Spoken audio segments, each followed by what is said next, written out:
On the night of May 28, 2025, something went wrong on the Florida coast. Not the kind of wrong that gets quietly filed away in an incident report. The kind of wrong that lights up the sky for miles. The kind that shakes windows and homes across Cocoa Beach. The kind that sends debris washing on the beaches the next morning. A 321-foot rocket called New Glenn ignited on its launch pad, not intentionally, not the way anyone planned. And within seconds, the most expensive piece of infrastructure Blue Origin had ever built ceased to exist. But that's not actually the story. The story is what that fireball cost, not in dollars, in time, in momentum, in America's ability to get back to the moon before someone else does. This is what they're not saying out loud. New Glenn was not attempting a launch that night. This was a hot fire test, a routine procedure. The engines ignite for a few seconds while the rocket stays bolted to the ground. Data gets reviewed. If it looks clean, you launch the following week. The fourth New Glenn mission, NG-4, was scheduled for June 4th, 1 week away. Sitting in a clean room across Florida was a stack of 48 Amazon satellites, the first batch in a contract worth billions, waiting to begin their journey to orbit. Then the engines answered in a way nobody expected. The press releases were careful, measured. They told you the rocket was gone. What they didn't tell you was what that actually means. Launch Complex 36 was not just a launch pad. It was the only orbital launch pad Blue Origin had. Not a backup, not one of several options. The only one. Blue Origin spent over $1 billion rebuilding from scratch, completing construction in 2021.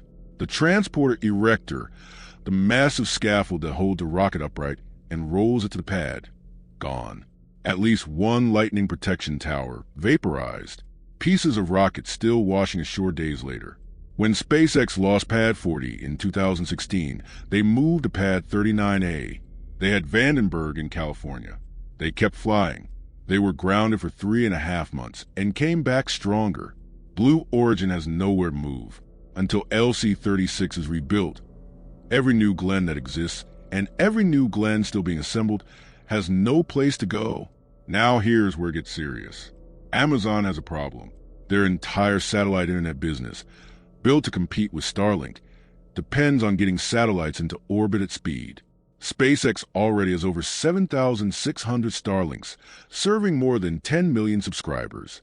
Amazon has somewhere between 210 and 241. And the FCC requires Amazon have 1,618 satellites in orbit by July 30th, 2026. That's 2 months from now. The 24 launches Amazon contracted with Blue Origin were the backbone of that plan. NG-4 was Launch 1. There is no Launch 1 anymore. The deadline does not care about explosions. But even that is not the deepest problem. 2 days before the explosion, NASA announced a package of contracts worth nearly $1 billion for its moon-based program.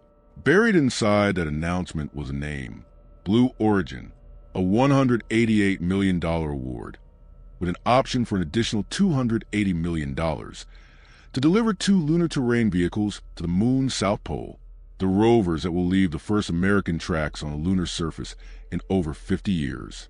Those rovers launch on Blue Moon. Blue Moon rides on New Glenn, the same New Glenn that is currently scattered across a Florida launch pad. The Artemis 3 demonstration, scheduled for mid-2027, depends on New Glenn. The Moon-based 1 mission targeted for later this year depends on New Glenn.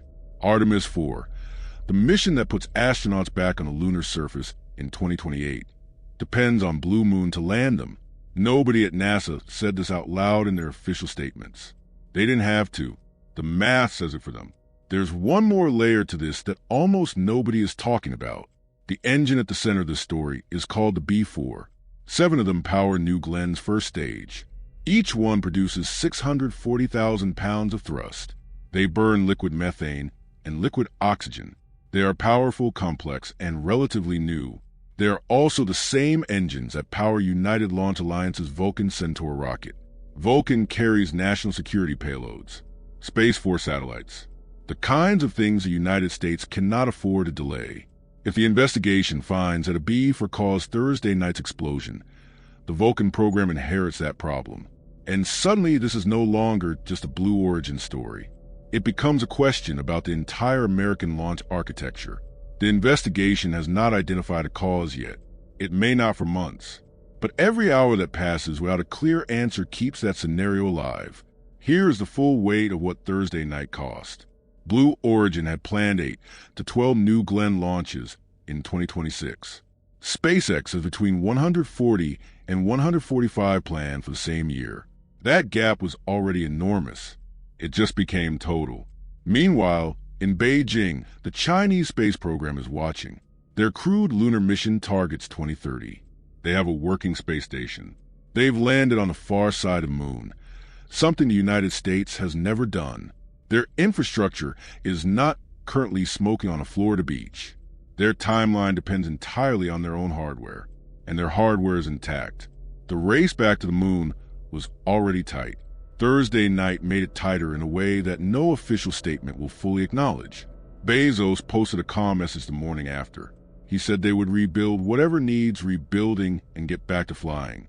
He's probably right. The pad will rise again. New Glenn will fly again.